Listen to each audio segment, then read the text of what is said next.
Lorsqu'il évolue en forêt, ce professionnel sait qu'il peut faire de belles rencontres, mais il sait aussi qu'il a des chances de croiser une ou plusieurs tiques.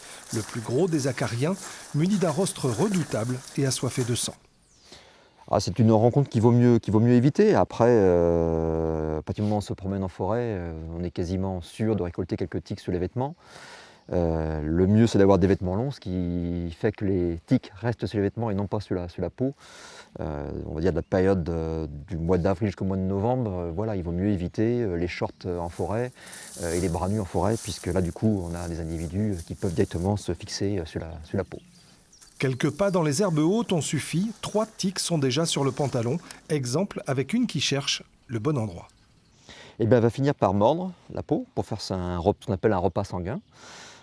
Et c'est lors de ce repas sanguin qu'elle peut transmettre la borréliose de Lyme, qui est donc une bactérie qui se trouve dans le système digestif de la tique, qui ensuite repasse dans le système salivaire, et c'est par la salive de la tique que la borréliose est transmise à l'homme.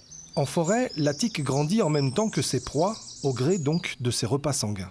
Ça va aller pour les plus petits individus, les larves de tiques, sur plutôt les rongeurs, style mulot, campagnol.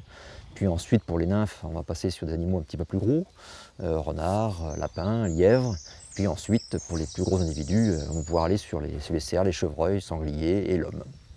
À l'Office national des forêts, on sait bien tout cela. La maladie de Lyme est reconnue maladie professionnelle. En 2009, pour Michael, le risque est devenu réalité. Je travaillais sur des forêts sartoises et j'ai eu une piqûre de tique au niveau du bras, du pli du bras. Et 3 semaines après, il y a eu les premiers symptômes, qu'on appelle un érythème migrant. Donc c'est une rougeur qui se développe depuis la piqûre, de façon circulaire, et avec une partie plus rouge sur la bordure qui laissait peu de doute, qui laissait même aucun doute sur la maladie de Lyme. 3 semaines d'antibiotiques ont réussi à stopper la maladie qui peut cependant revenir à la prochaine morsure de tique. Et comme la maladie de Lyme peut s'avérer très grave, mieux vaut avoir toujours sur soi un tire-tique. Et une fois que la tique est bloquée contre le fond du tire-tique, on tourne gentiment, tout en tirant, jusqu'à ce que la tique se décroche, sans forcer. De façon à ce que l'animal ressorte en entier et qu'on ne laisse pas le rostre dans la peau. Comme un homme informé en vaut 2, rien ne vous empêche de continuer à profiter de la forêt. Il faut juste ajouter quelques réflexes à la promenade, vêtements longs, observation et tire-tique.